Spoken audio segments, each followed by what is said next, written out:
akşam kapıyı çaldı yoksulluk.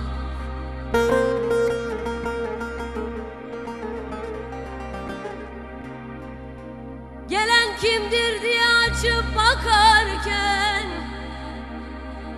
süzülüp içeri girdi yoksulluk oy, yoksulluk oy, yoksulluk oy, yoksulluk oy.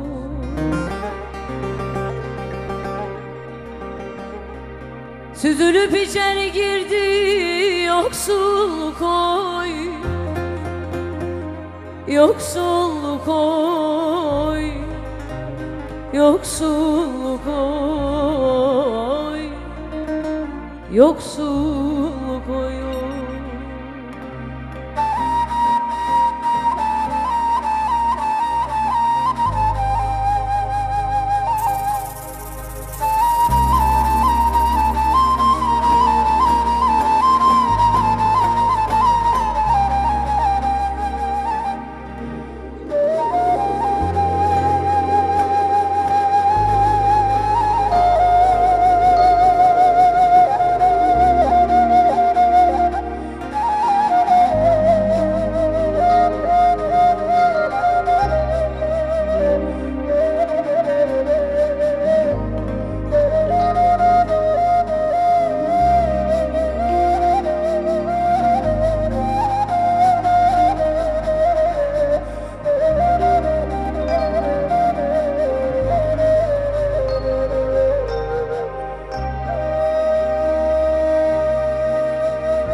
O gece gitmedi, beraber yattık.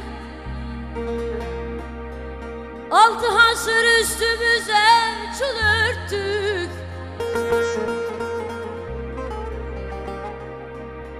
Gelmişten geçmişten muhabbet ettik. Yedi sülalemi sordu yoksulluk oy,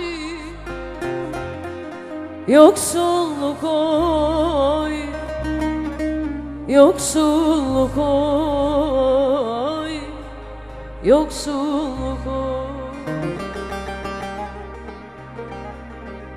Yedi sülalemi sordu yoksulluk oy,